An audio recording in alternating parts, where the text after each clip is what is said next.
बुलेटिनच्या सुरुवातीला मुंबईतून एक महत्त्वाची बातमी आहे। कॉमेडियन कुणाल कामराच्या अडचणीमध्ये वाढ झालेली आहे। एकनाथ शिंदेंवर आक्षेपार्ह गाणं बनवल्याप्रकरणी कामराला चौकशीला हजर राहण्याची नोटीस आता पाठवण्यात आली। अंधेरी आणि खार पोलिसांनी चौकशीसाठी समोर राहावं यासाठी आता एक नोटीस बजावली आहे। कामराच्या माहीमच्या घरी ही नोटीस पाठवण्यात आली आहे अशी माहिती मिळतेय।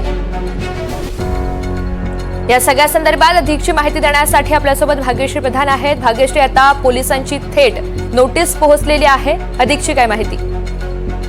नक्कीच ऋतुजा, कामराला नोटीस बजावण्यात आलेली आहे आणि ही नोटीस स्वीकारण्यासाठी स्वतः कुणाल घरी नव्हते, ते बाहेर गावी असल्याची माहिती जी आहे ती सध्या सगळ्यांनाच आपल्याला माहिती आहे। ते तामिळनाडू मध्ये असल्याचं बोललं जातंय।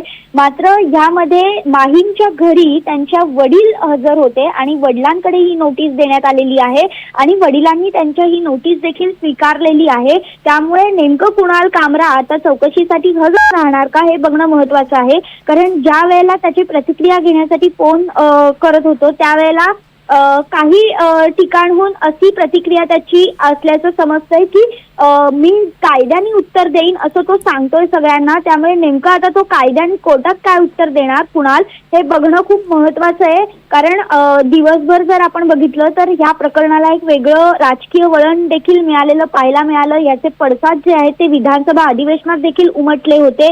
त्यामुळे ह्या सगळ्या प्रकरणाला आता नेमकं कशी गती मिळते, कसं याचा तपास होणार हे देखील बघणं महत्त्वाचं आहे। इतकंच नव्हे तर कामरा यांनी सध्या त्यांची जी रिंगटोन आहे ती देखील जे गाणं आक्षेपार्ह तयार केलं होतं तीच रिंगटोन त्यांनी त्यांच्या फोनवर ठेवलेली पाहायला मिळते। त्यामुळे पुन्हा एकदा त्यांनी शिवसैनिकांना डिवचण्याचा देखील प्रयत्न केलाय। त्यामुळे एकंदरीतच हे प्रकरणाला काय वळण मिळते हे बघणं ऋतुजा खूप महत्त्वाचं ठरणार आहे।